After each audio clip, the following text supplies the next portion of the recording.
Mitchum is just completely amused by this now.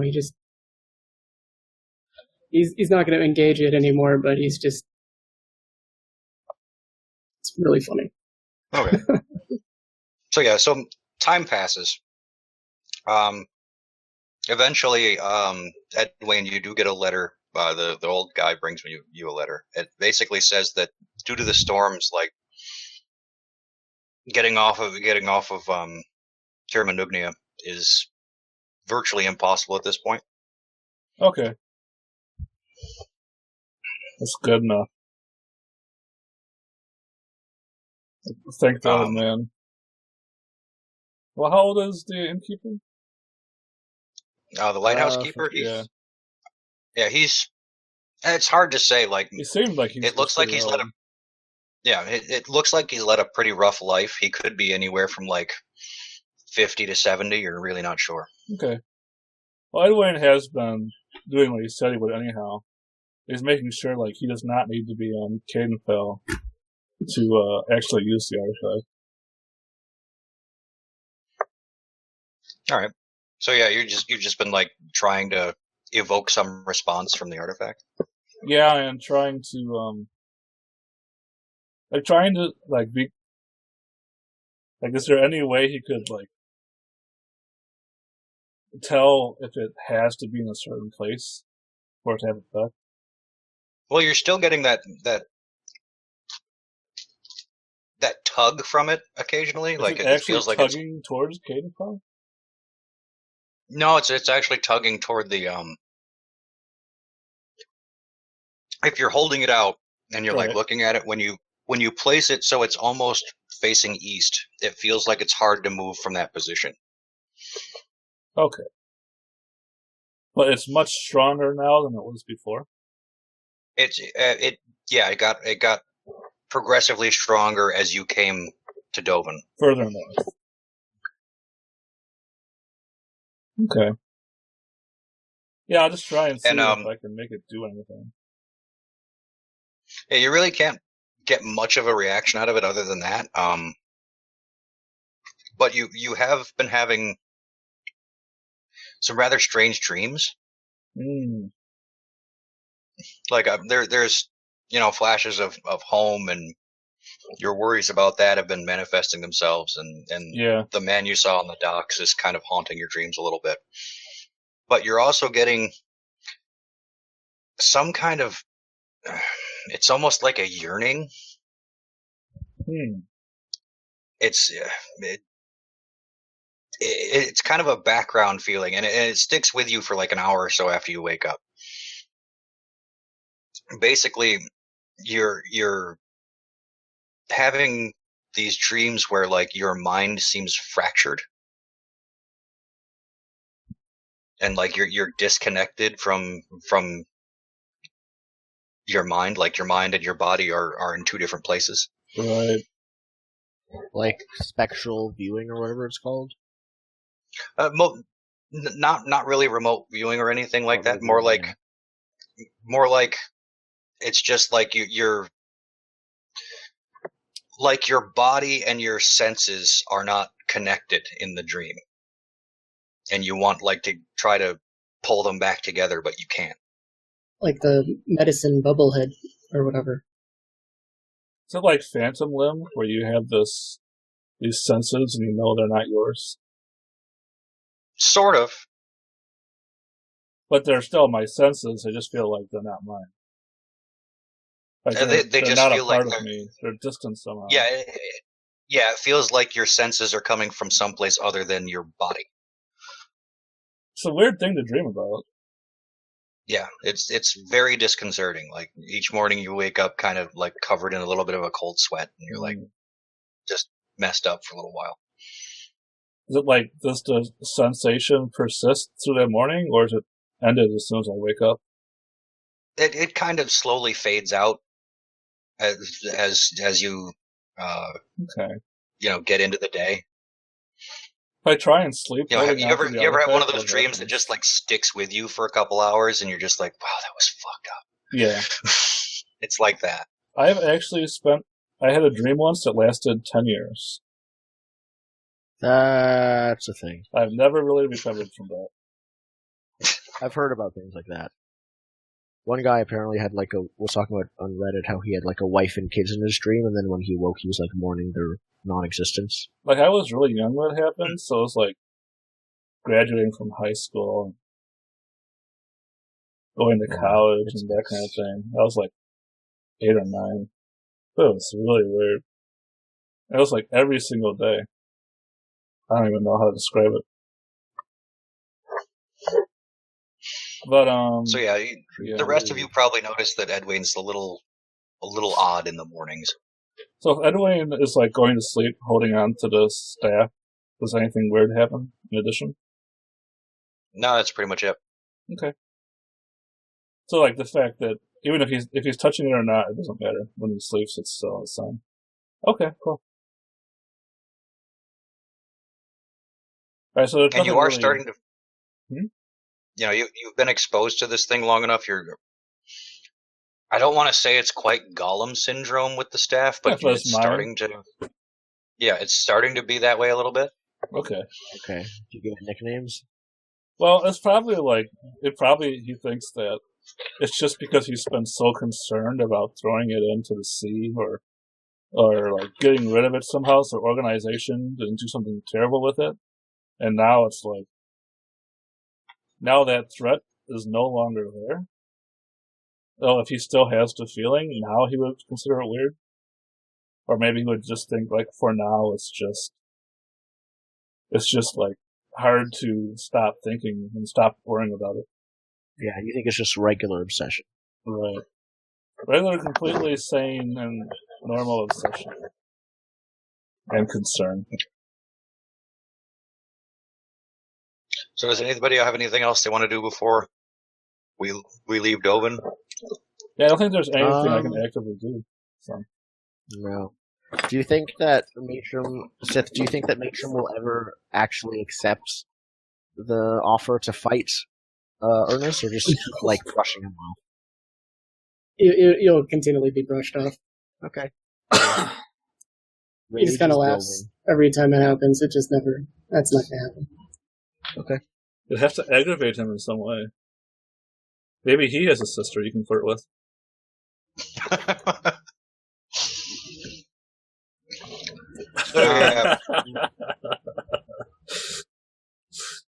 Well, maybe I already was that person in that I was trying to, my nurse that I was trying to seduce. Oh. It's canon. It's canon. Fan canon. 1-2 praying. Yep, exactly. Okay, right. So yeah, let's go. So yeah, when you guys are ready to leave the island, you make your way up to the lighthouse. Matilda's still with you. Or Matilda, sorry. And yeah, the guy comes out. The lighthouse keeper comes out with this crossbow, and he lights the crossbow and he holds it up and stumbles back a little bit because it's huge. And he finally gets it upright, fires it into the air, and about an hour later, let me bring you back over to this map. And about an hour later, you see a ship begin to sail towards you. Okay. It's a pretty large ship, and what you notice is that, on the side of it, there's these two arms that are hanging out, and hanging from those two arms is another ship. Matron, you would recognize it. It's your boat. Nice. Yo, dog, I heard you like boats. I guess I got a boat in your boat. Yep. But yeah, it's it's got your boat hoist. It's got your boat hoisted up so it can sail along. And this ship is massive. It's pretty damn big. I think upon seeing that in the distance, Veteran kind of relaxes a little more, and he's a little more at ease and everything. So okay, he's kind of finally. Yeah. So yeah, you see Matrim's boat get lowered into the water, and it begins taking oar and rowing toward the shore. Okay. So there's a boat, in the boat, in the boat. Gotcha. Yep. So yeah, Matrim, you see your crew. They're doing well. Yeah, as soon as I can, I'd probably give the whole ship a big once over just to see how everything is. Yep. Yeah, everything's in order. Okay. Some stuff even looks like a bit better than when you left it last. Cool.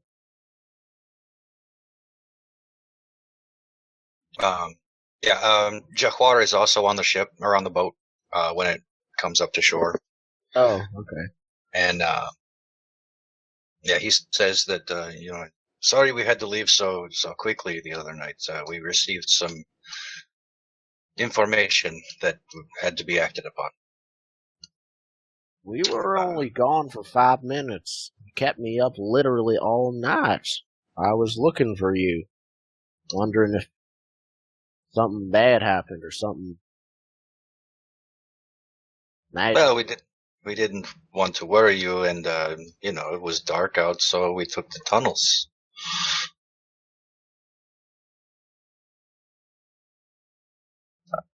Ernest wants to say something, but just lets it slide. Yeah. So yeah, he says that Matrim's got his boat. It can, he can take you wherever you need to go for your research. But if you would like to accompany him onto the actual boat or onto the ship, he has, it's someplace you might want to see. Like this boat's pretty awesome. Sure, I'll check it out. Was it made by Sid?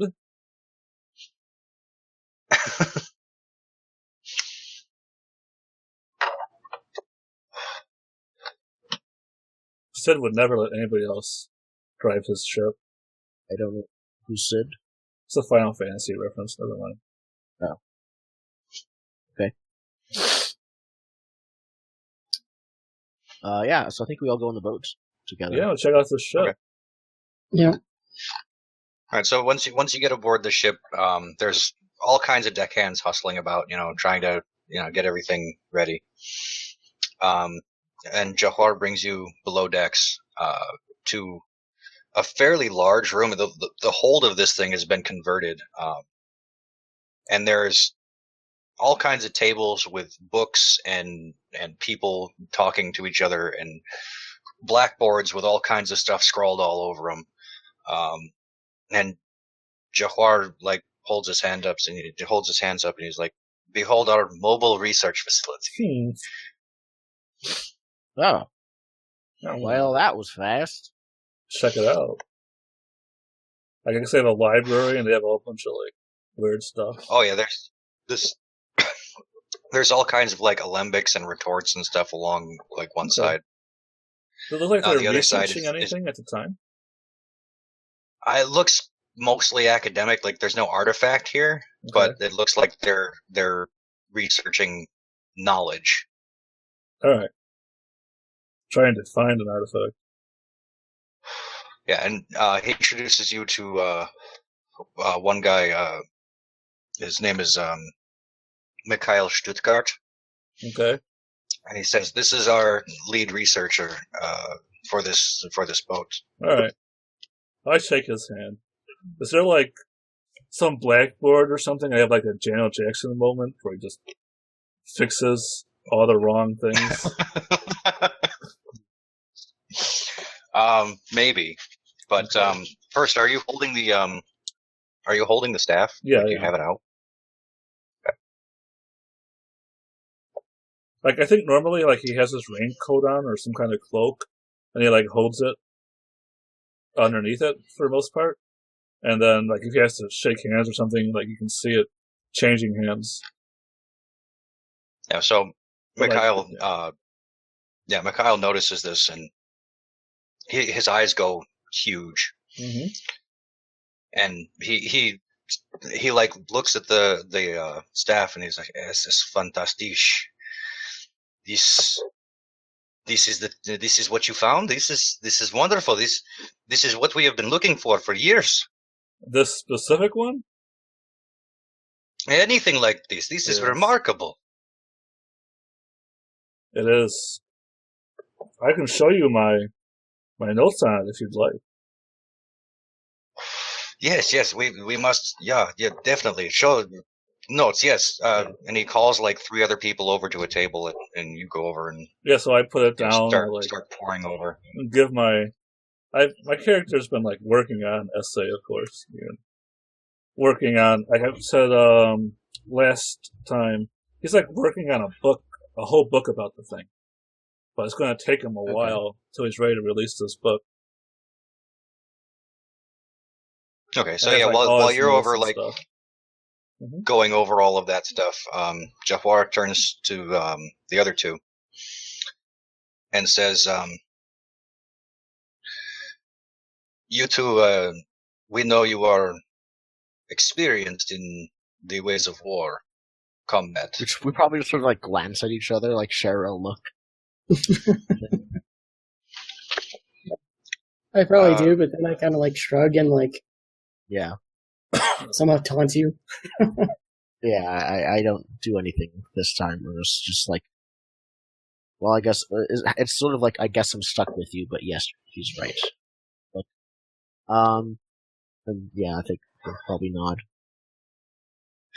We of course, we promised that we would help Edwin and his country. We were wondering, though, if to assure him that everything is going to go as we said it would you like to perhaps help our people in that area, and perhaps participate in the assault?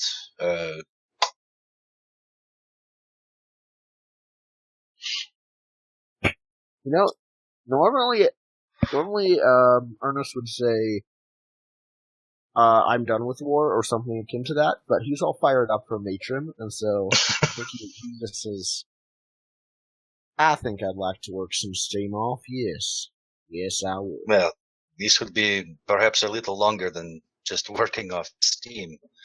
By our estimates, it may take a couple months to beat back the forces of Bryansk. Like, I hear that, I'm like, how many people did they actually bring?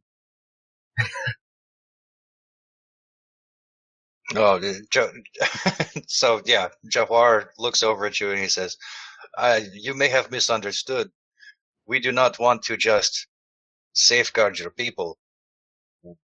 We will defeat your enemies." Everyone just looks impressed. I think he looks worried a little bit, but he just nods. It has to happen. I think he nods towards what was his name again? Jafar. Jafar. He nods towards Jafar, and he's like, "I'm on an extended contract escort. So if this lad here wants to escort me through Bryansk, by all means." This is good. This is very good. We will put you in the war council as soon as possible.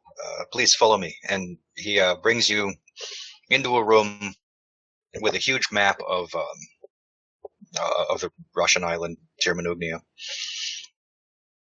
And you've seen like the war maps, right, where they've got like all the little little flags and pieces. Yeah. And there's guys with like shuffleboard things, pushing things around and figuring out the best strategies. Exactly. So it leads you into that room and introduces you around a bunch of people and says, "These 2 will be helping to lead the assault. Brief them on everything we have. We will send them and the men as soon as we can. So yeah, you guys spend, I don't know, probably like the next 2 or 3 days, like Edwin going over the research and everything. You guys like figuring out how the assault's going to go. Okay. I think that I assume one of the first things we learn is that the Duchess of Briansk is actually just like a 12-year-old girl, right? Yeah. Well, one of the first things you learn is that she's got a very, very well-armed, well-equipped army. Okay. And yeah, that Ernest is all for war, but I think one of his questions is like, if she is a 12-year-old girl and has a well-armed, well-equipped army, surely deception and sabotage and even diplomacy would be easier than all-out war. Yeah, one of the generals says we've tried dealing with Bryansk in the past. They are stubborn. They are more stubborn than even your people. Very well. Alright. Well, maybe a couple bashed heads will change some minds. Okay. And yeah, I think we just look to do that. Alright. Now, since this kind of splits up the party a little bit, how do you guys want to handle this? Do we want to go micro view on it and see like scenes of the war, or do we want to macro view it and just do a couple rolls to figure out how it all goes?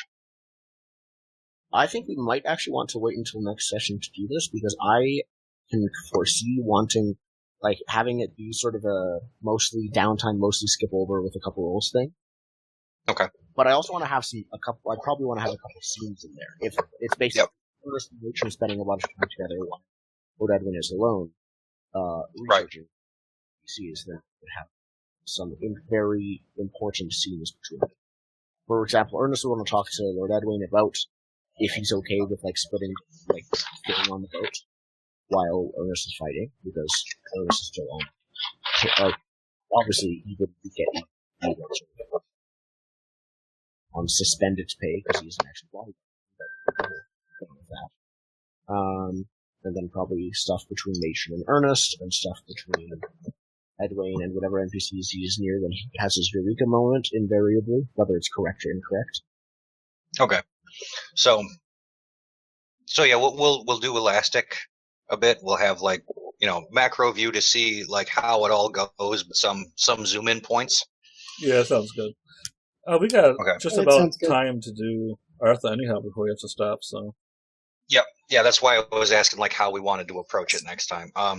So as for Edwin, this can be your get a job time. The organization is paying you to do this research. Okay. Yeah, I'll need to do that. Okay. So we'll handle that as well. And we'll probably do sort of similar things like cutting back to, because I'm picturing a connected tests for the research. So we'll probably cut back for a couple scenes, back and forth. Yeah, I still haven't seen what you guys plan to do for that, so just waiting to see. Okay. I do know Edwin will probably it's a mobile boat. Yeah. This boat it's not a huge research facility, but it's got it's. I mean, am I actually on this boat for 6 months, or are we are we on the boat and then we'll go to a research facility and we'll go to another facility? What's going on? Yeah, it's probably more of a you'll go to one facility for a little while and then go to another one, because they want to keep the artifact mobile. They don't want to keep it in one spot for too long, just in case someone gets wind of it. Okay. So yeah, while you're in the sea, the storms are the only real danger. All right, I think that fits with what Edwin wants. Edwin would like to, at some point, go home and make sure everything is okay. He still doesn't completely trust the organization. They gave him this sweet deal and everything sounds great, but he wants to see it for himself. Right. All right. Well, let's do some Artha, and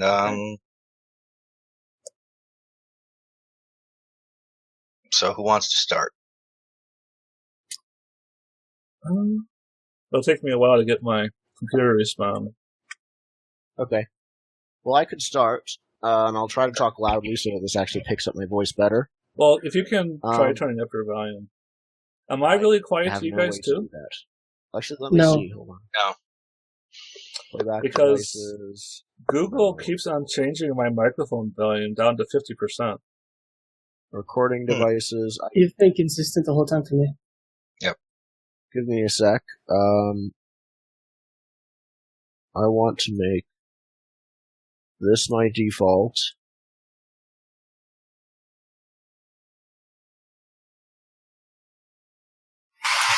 Testing.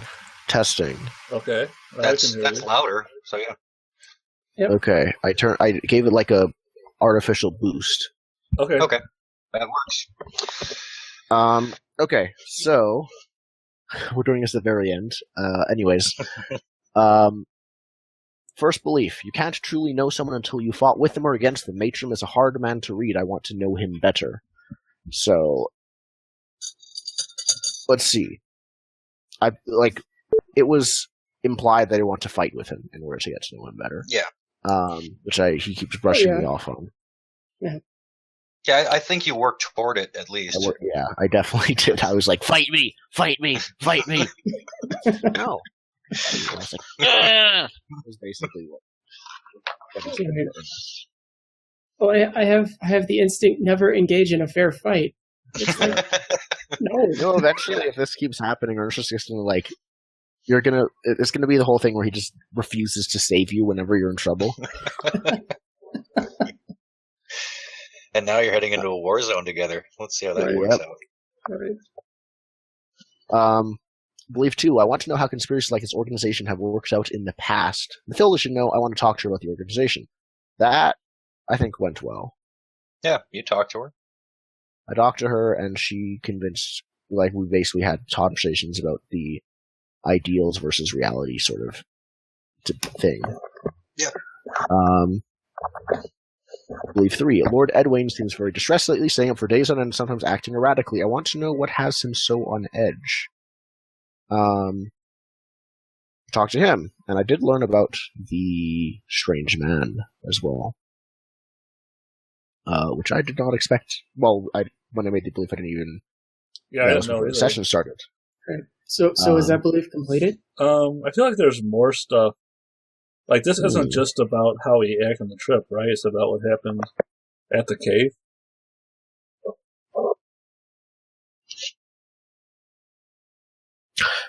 Ernest feels like he already has comforted you, though. Like when he said, you're definitely. actually fine. Okay. And that's where I would feel that belief would lead up to comfort him, and then it would be completed. Okay. Until there is a shift, which will probably be a thing after 3 months of fighting and research, then for now, I think it's completed. Okay. Like it's completed mechanically, and then it's put into the background, and it might come up again later. And I think he definitely completed that. Yes. My fourth belief, I'm the assistant and guardian to Lord W. Doing what he says is most important, and protecting him is second most. Did that ever really come up? I don't think it. I mean, aside from you walking out the door, you really didn't do anything he expressly told you. He said, yeah. Other than just basically being polite to him, that's it. So yeah. I don't think anything. Yeah, you let me put myself into danger too. Yep. So. My first instinct, always use violence or the threat of it to get what I want. Do you think that's gotten me in trouble today? If only. Well, let's see. You didn't use it against any of my NPCs. No, that's true. Right. Matrim might be able to answer that, but you didn't really get anything that you wanted out of Matrim. Like you threatened violence for violence's sake. I wanted to fight him, and so I wanted to use violence to fight him. Right. Like you do. Well, also, like, you this is going to sound weird, but, like, you were violent with the apple. But it was like, and then yeah, that's true. Matrim made the comment like, "See, this is what Continentals do. They're violent," and so it's sort of. Yeah, exactly. I feel like your instinct definitely went against your previous belief to prove people wrong. Right. Well. All right. So keep that in mind, I think, and like when it comes around that like Matrim could have saved you, and because you've been a violent prick, he doesn't. I think that's when that gets you into trouble. Yeah. Not when it will, but when it does. Always maintain my armor.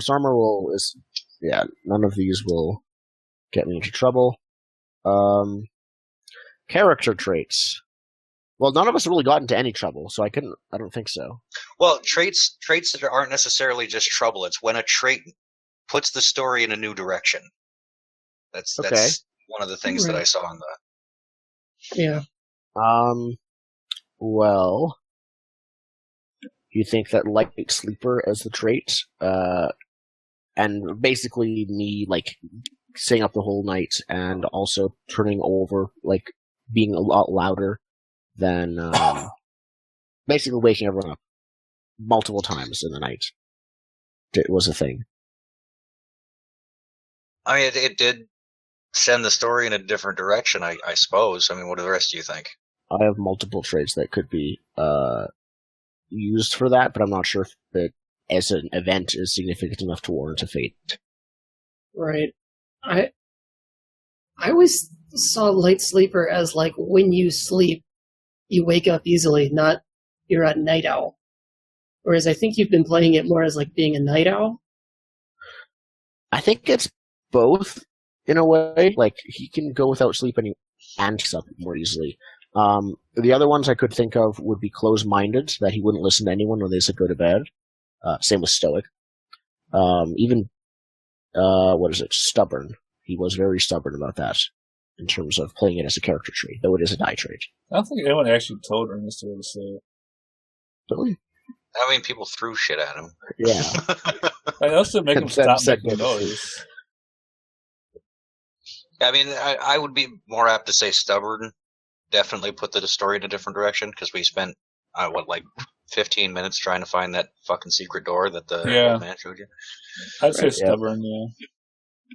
Okay. I would say light sleeper, though. Light sleeper, I would say, is either it wakes you up when there's about to be combat, or you try and sleep, and everything just wakes you up and you can't sleep. Yeah, it's not about staying awake. Right. Like, if you're actually staying awake, that's not light sleeper. That's maybe you're resigned to the fate, you won't sleep well, but that's...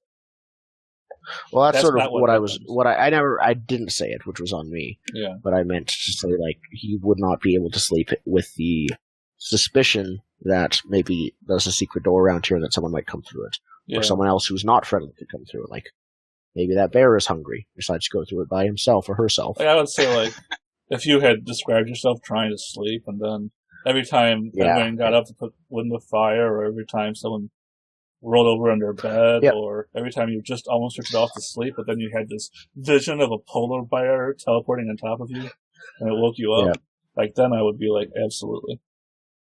Invisible polar bears are very dangerous. Very dangerous. Oh, I totally want to put that in the next Central World game. Invisible polar bears? Yeah. You see heavy footprints, and they keep appearing one closer to you than the previous. And then you're dead. GG. And then you're dead. That's how it would go if you had an invisible polar bear. So yes for stubborn.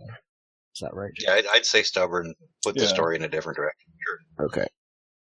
So if I am getting this correctly, I get 1 fate for one of my beliefs with Matrim, 2 persona for my other 2 beliefs, and 1 fate with that 1 trait.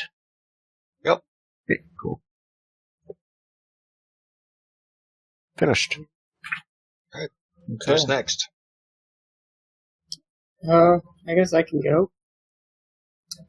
So my first belief is, there are tales of organization treasuries spread across the seas. If I could discover the location to one of these, I could reap all that is within. step one is to get someone to acknowledge their existence. So that's fateable. Yeah. Okay. Definitely. Yeah, that's what I was thinking as well. Like, I didn't get that resolved, but yeah. So the second one, the second one is the one that sort of deals with Ernest. The Continentals might say the war is over, but that is just a smokescreen. I'll not trust anything from a Continental, including Ernest. And so I don't know how true to the letter I was with this belief. Like, I was definitely doing, like, I don't like Continentals. Continentals suck. Ernest sucks. Like, I was kind of working on that, but I think this was more, the belief said also, like, trust. So, would this be fate? Well, let me read through it. Yeah, probably. I mean, you're definitely not trusting him. Like, it could have been more explicit, but, like, I mean, if he had offered you a piece of that food that the old guy brought in, and you were like, "No, I don't take anything from Continentals," okay, that would have been much more explicit. But yeah, I think it's still fatal. Yeah, it's very interesting. So we have an anti-continental racist and a person who exactly fits the stereotypes of the are held by the anti-continental racist. And that's why I said you two need to go off together and have to trust on a merry band of adventures. Right. Wow. So I'm not sure about my last belief. I got paid for this nice cushy escort gig. If everything goes smoothly, this could lead to better gigs with this organization. Suddenly fighting a war. Right. Yeah, you're right. Well, I guess I use that as my excuse, right? I was like, when they're asking, like, do you want to do this sort of Ron Briance thing? I was like, well, I gotta escort this dude. So, sure. True. Yeah, I with the intent of that, it's fateable, but as it's worded, it's almost not. So right. And I was kind of worried about the wording to begin with, but yeah, I get the intent of it. So yeah, I'd say fate. Okay.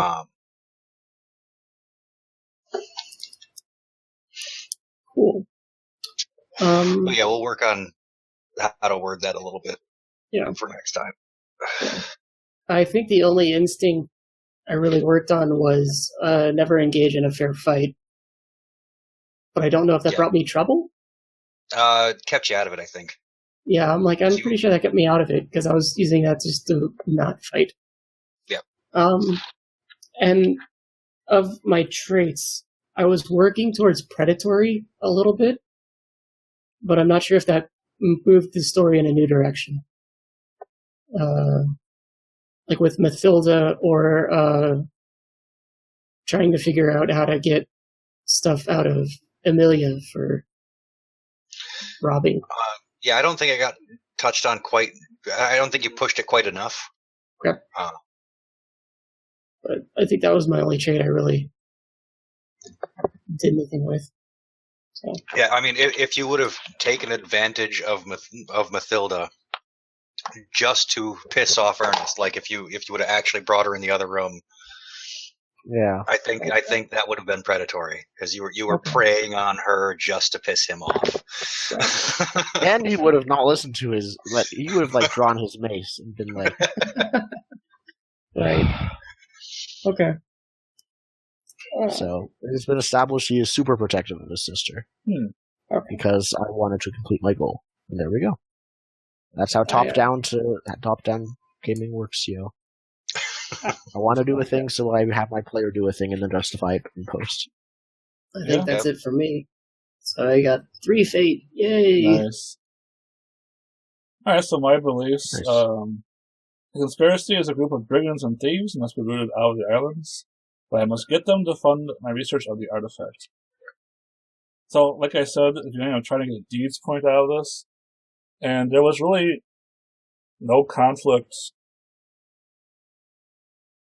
in this session with any of my beliefs.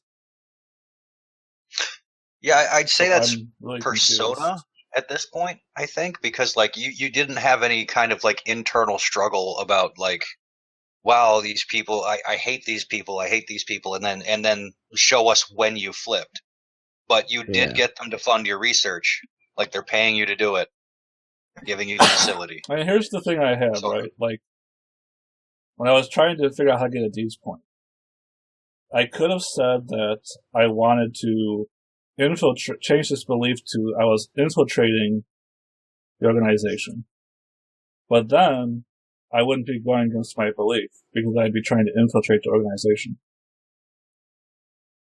So I made a belief where I would be going against my belief by doing something for the organization. Yeah, but it never really came across that Edwin, the first part, the brigands and thieves part, that was never really played out. Like you met these people and you were amiable with them and you know they gave you an option and you took it. Right, not this like session. There was no resistance. I did that in the past session. Yeah. And this session, it doesn't make sense to do that because my character's had a month to stew on it. And he was resigned to handing over the artifact, so. Yeah, like I said, I think it's Persona at the very least, but I don't think there was enough. I don't think there was enough resistance to the organization on the brigands and thieves part. Like it wasn't clear that you were doing something against your belief by joining. All right, so I'm going to change this for next session to so I must investigate them and discover if they are honorable. That's and you're in the perfect place to do that too. Yeah, definitely. I just want. I mean, you're talking with a bunch of academics, so. I mean, I assume these are like the brains of the organization, so they probably have a good idea of what the actual goals of the organization are. That's possible, yeah. I was just unsure when I was writing this if I could openly say I was going to infiltrate the organization. Because then I'm following my belief by the organization needs to be infiltrated. Yeah, we need to do a little bit of we need to do a little bit of talking about like how to get a deeds point because like it's a remarkable thing. You've wrecked you've given me terrible consequences. All right, okay, so we'll worry about that later. Say the Cold War should start between. Oh great! Now Roll20 is crashing at me. Oh no! Don't do this to me, Roll20. Alright, the script is responding again. The Cold War should start between Halfwind and my relationships county. So I should convince the organization to make it appear that both of our counties have artifacts. I still haven't learned that they intend for there to be a Cold War. So I guess I do need to investigate them and determine that so I can have that belief. It doesn't sound very cold to me. Right. I'm confused because I thought there was going to be Cold War stuff, but there's not. Okay. Well, there is like we're leading up to Cold War between the islands and the continent. For those who are watching, by the way, on YouTube or live, this is stuff we're brushing on stuff now that we have talked about between sessions, which is sort of this idea of a magical Cold War between two large forces, which would be probably the organization and the continent. Yeah, and what we're seeing right now is the organization starting to build up its coalition of people and stockpile the magical munitions so that the Cold War is so that there's a standoff between these two superpowers. See, my understanding was that the Cold War would be between the counties so that they increase military readiness so that they're ready to fight the continent, not to gain power for the organization and the organization fight the continent. Those are completely different things. Well, it was my understanding that it was always like the organization that was going to try to go around getting people to join them in a coalition against the continent. All right, that's never what I thought was going on. Conquering Bryansk, because if they can get a non-12-year-old girl who actually is a good ruler, then they can have an ally in Bryansk. Well, yeah, well, some transparency here from the GM side. Okay. If the organization comes in and helps Edwin's county, whatever, conquer Bryansk, it solidifies the power base of that island. And who owes who a favor there? That island owes the organization a favor. Yeah. Right. So the organization then has leverage to say, sign this treaty with us. Because if Bryansk is like the most military powerful, and Lord Edwin beats them and makes them part of his kingdom, he becomes, and his country, who owes the organization a favor, becomes the military dominant country. Right. Exactly. I understand. That's cool. That's like the organization's plan there, is to like solidify the power base and then get Edwin's father to sign the treaty because we just saved your ass, so why don't you join us? Yes. And that island has a lot of resources for food and whatnot for situations. I'm just trying to figure out, I definitely need to change this belief then, because the belief is not at all what the campaign is about. Because I completely misunderstood the entire concept of the Cold War. All right. Well, you can still make beliefs about things you want to play out, right? Yeah. That's what I did. For two of my beliefs, I didn't even make any rolls for, but it was important stuff to talk about regarding the organization. So it's okay for my character to maybe try and convince the organization to change its means? In what respect? I mean, yes, it is, but I mean... Yeah, well, like I'm saying, I just... When we were talking about this originally, I remember it being like I just described, where the islands don't have enough military to withstand the continent, and the organization was supposed to instigate conflict through setting up cold wars between the islands so that they would be forced to have an army. You're talking about proxy wars. The proxy wars come after the two superpowers are established. That's when you have the organization and the continent funneling money and power into some into basically what's happening on Terra Nugnia. If the continent came in and started backing Bryansk, and the organization was backing Edwin, that's the war by proxy. Yeah. Right. And it's probably going to end up happening, but it just hasn't happened yet. Right. As a transparent GM thing, that was a possible setup I gave for that island when I started us there. Okay. But it would develop over time. All right, somehow I missed the change from it being between the islands and it between the islands or organization and the continent. So I'll have to think about this. I think I can still do it. Okay. I'll be. I think you can as well. A very different belief, and I'm not sure it's relevant for what we're doing in the next session. The belief, any belief is always relevant. Whatever's in there, I'll try to weave it in somehow. Sure. But that being said, there are some things that I'm just not going to be able to get to, in one session. I think hitting one or two of everyone's beliefs is a good count. Okay. I'll change how I intend to do this. Okay. I will change it for next session so that I'm going to convince my relationship. Oh, someone's calling me from Montreal. BRB. Using myself. To seek aid from the continent, so the Cold War can start. Alright, my final belief, if Maud was here, she would have my back, but she's not, so I must gather what allies I have. I tried to gather my allies, but they didn't show up. Yeah, you worked toward it. You tagged it, so that's fate. Take a fate. Alright, behaving in a sane, rational manner, none of my instincts got me into trouble. That I know of, I had no trouble, everything went perfect.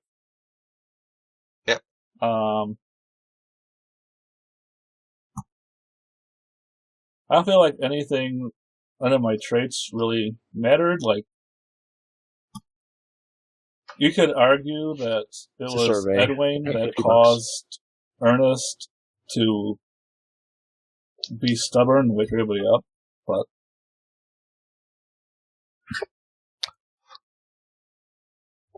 I don't know. Okay, I have to go. All right, you're back. It was fun playing with you. All right, we'll see you later. Okay, bye. See ya. So I'm not even sure what to do there because for your traits, yeah, I don't think any of them like guided the story in a because it was me who started searching for the way they escaped because I wanted to prove it was magical. Yeah. Yeah, but I don't think like the story changed because of it. But it changed because of Ernest's? Well, I mean, you were both sort of doing it. I'd say if your his motivation changed because of his changed in my mind because of other characters' perspectives of Ernest spending all night doing something, not because of what he was actually looking for.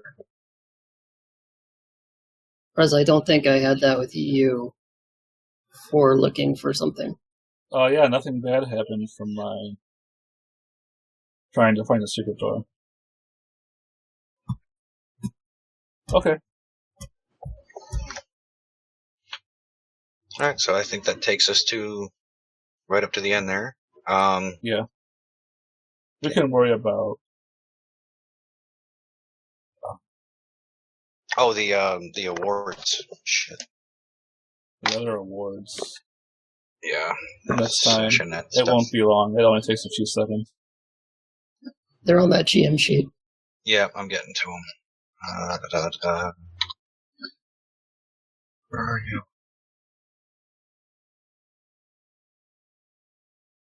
I've only got 8 pages to go through, and it still takes me 3 hours to find it. Oh, here it is. Let's see. Belief, instinct, trait, humor. Not really. Right skill, right time. Not really.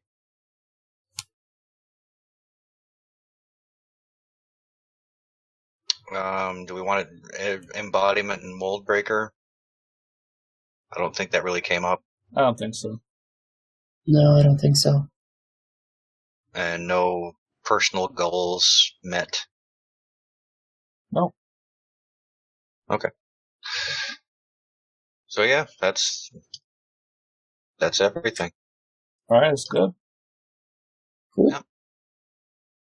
All right, then we will see you guys next week for another exciting episode of Mathsquad Burning Wheel. Oh, just so we have like some context. Where do you see the game going after the war is over? Like, is that up to us? Do we do whatever we want? Or is the organization going to push us in a direction? There will be hooks. Okay. Other than that, do what you want. All right. Cool. If you wanna bite the hook, you could bite the hook. If not, do something else. All right. I'm going to be pushing to do stuff then. I would encourage Sithmaster to also push to do something, and Primarch if he was here, and we'll see what happens. All right. So yeah, thanks for playing, guys. Thanks for bearing with me as I got my GM bearing back. I know the start was a little rough there. Oh, it was alright. It was alright. It was Switching good. to PC is pretty rough too.